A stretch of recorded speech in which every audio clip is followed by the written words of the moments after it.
Hey everybody, welcome to the channel. We're going to be doing something a little different today.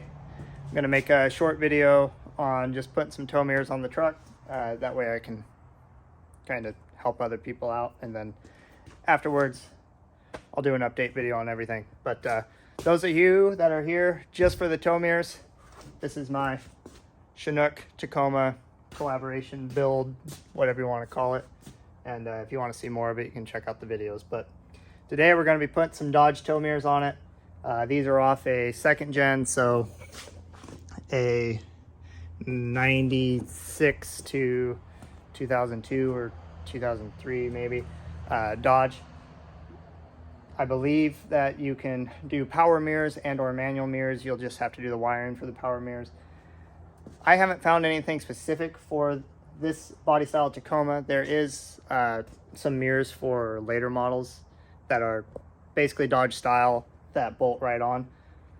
And I found pictures of these tow mirrors on this truck, but I couldn't really figure out how to make it work, or I couldn't find any information on how to make it work. So today I'm gonna show you guys what I did. It's real simple. You only need really like 3 tools. You need a drill, your socket set or an impact, and then a grinder or some sandpaper to take off a little edge. So I already have the tow mirror on this side. Get you over here. And I did this a couple months ago, but I was wanting to make a video for you guys. But it fits pretty good. You have to clearance just a little in here, but overall very happy with it. I wouldn't do this just for, you know, any normal truck, I mean, but you're welcome to do it. This is mainly for clearance on the camper, because if you come over here, you'll see that mirror doesn't do much of anything. And if you plan on towing, if you have like an in-bed camper, which some people do in their Tacomas, or if you have an enclosed trailer, a lot of people tow with that, you can't see around it. These trucks are just too small. So we're gonna make this mirror fit. To start off, you're gonna want to, sorry for the interior being apart. For starters, you're gonna wanna pull your little mirror cap. On this truck, it was a base model. I'm slowly upgrading it to an SR5.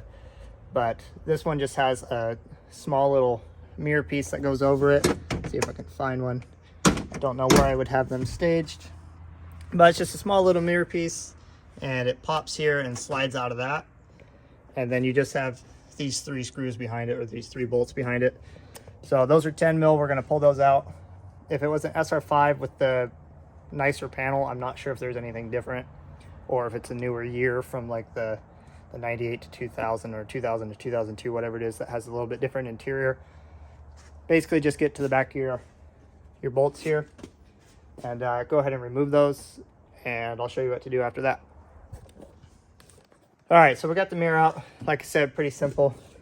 Appears to be some old dead bugs in there. Beautiful, which is surprising because I just painted this thing. But anyway, so you get those couple bolts pulled out, and then when we look at these mirrors side by side, you can see that they are pretty similar in their bolt pattern layout. However, the Dodge has a bit larger of a spacing, as well as it has studs, which isn't the end of the world. It actually kind of makes it easier when you're doing this. So I'll show you the best I can on how you're going to have to figure out where your bolts are going. But you feed them through there. I'm not going to be able to show you very well at all, of course, but you'll see that the mirror does not want to fit perfectly in with those holes. So I'm going to take an 11/32 drill bit and just run it through. And kind of, when you're running it in, run it out like you're trying to make the triangle points further away from each other.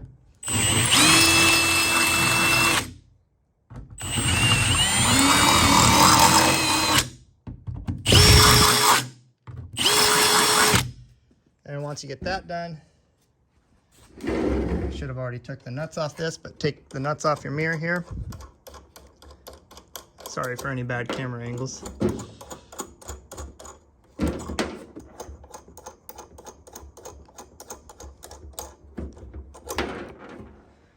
grab your mirror, And if you took off enough, you should be able to see, well, there we kind of go.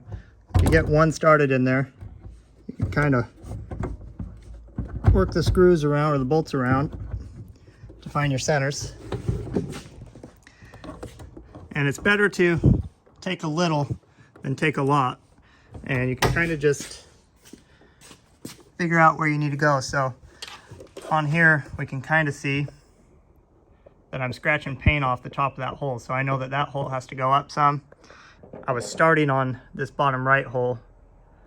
So over here, we probably need to take a little bit more out too. So I'm gonna waller those holes out a little bit more. And then I'm gonna set you guys up from the inside so you can kind of see, you know, where you need to drill at and get you a better idea on your spacing. It's really easy. You just take a little bit, and then it'll pop in. So be right back. Okay, so after a bit more ovaling, we got the mirror to sit in there. But this is why I use, this is why I use a smaller drill bit instead of just blowing out the holes large. You kind of have to twist the mirror where you want it because the holes aren't in the same exact plane. So if you were just to drill the holes out big, I mean, you might still have enough slot, but the mirror would kind of be twisted on the doors. So you can see that I have it ovaled out this way and ovaled out that way, as well as it's touching on the top. And I just have a nut on there to hold it so the mirror don't fall, but you can see that that's gonna suck up real nice to where it needs to go. But up here, that point is kind of, actually it kind of settled down a little bit, but when it wants to tighten up, that point's gonna go above the line there. So in order to remedy that, we're going to take this hole and run it more this way, and that'll allow that mirror to twist to follow the body line. So we'll take the mirror back off. We'll oval that hole a little bit more out this way. All right, we got the mirror on after we ovaled out those holes. We got it aligned with where we want it to be at. And now it's for the trimming time. So I tighten these studs down, not super tight, still a little finger tight, but just enough that it holds that mirror in the general direction that it's going to be tightened at. You want them to all be even and, you know, not kind of cattywampus.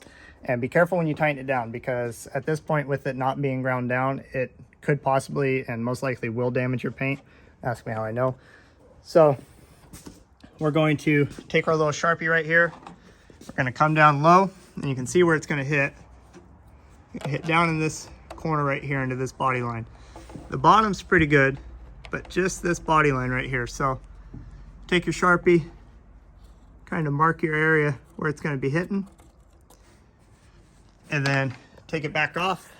Grind that down. I was just using a soft pad. You could use sandpaper if you want, but a flap wheel on a grinder makes quick work of it. Be careful because it makes really quick work of it. And what I did was I just took a little bit, put it back on there, test fit it, did that over and over again, probably only 2 times, and then it fit up pretty good. So you can do it one time if you don't care if there's a little bit of a gap. I'm just trying to make it look nice. So I'm going to take this off, I'm going to grind it down, and before I do the final grind, I'll bring you guys back so you can see the Sharpie line and what I mean on that. So clearance down the first little bit of it. You can see that kind of new curve there. And now there's a new Sharpie line, which kind of hard to tell, but Sharpie line right there that I got to take down. It's just hitting right in this little corner. So I'm gonna set you guys up real quick, grind that down. This is what I mean by a soft pad. If you guys haven't seen one before, again, you could use sandpaper. I would not use a hard wheel on a grinder. That would be very aggressive.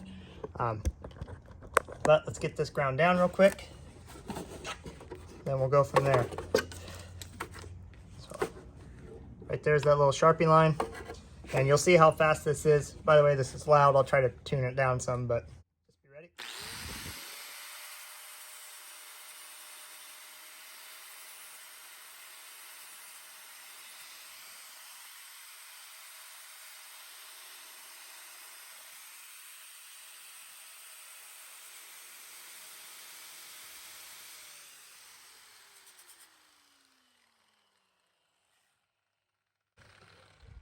So you can see how fast that really eats into it. Sorry if it kind of came out of focus a couple times, but now we got that in there.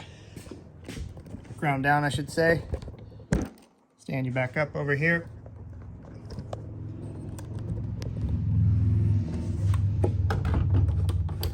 push her in. This time you should be able to really push it up in there. You can tell now that that's tight.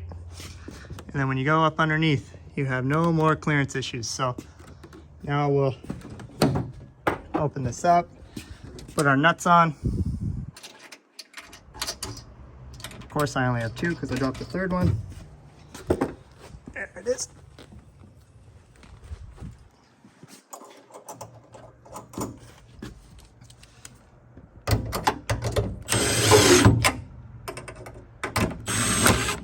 And when you're doing this, you can kind of go out and look. You can see it sucks that door in. So you can go out and look at where it needs to be tightened up more. So right here we got a little bit of a gap. So I can tighten that top one, it'll pull it in. The bottom looks pretty good. So I'll go ahead and tighten the top one up a little bit more. This is also easier when you're not holding the camera because you can be on the other side. Ugga-dugga probably wasn't needed. There we go, now it's all tight. So your mirror's on there. The only thing you're ever really left with is this little bit of a gap on the trim. And I mean, you have to be real finicky to want to fix that, which I'm going to. So I'm just going to take some sticky foam and put it up in this gap, just so that way it's a little bit better of a curve, or a little bit better of a seamless transition, I should say. And there you go. That's your tow mirrors. And we'll fold them out for all the people who are going to dislike this video anyways. Close this door. Now you can see just how ridiculous that would be if you did have them out like that. But it actually works really good even with them folded down.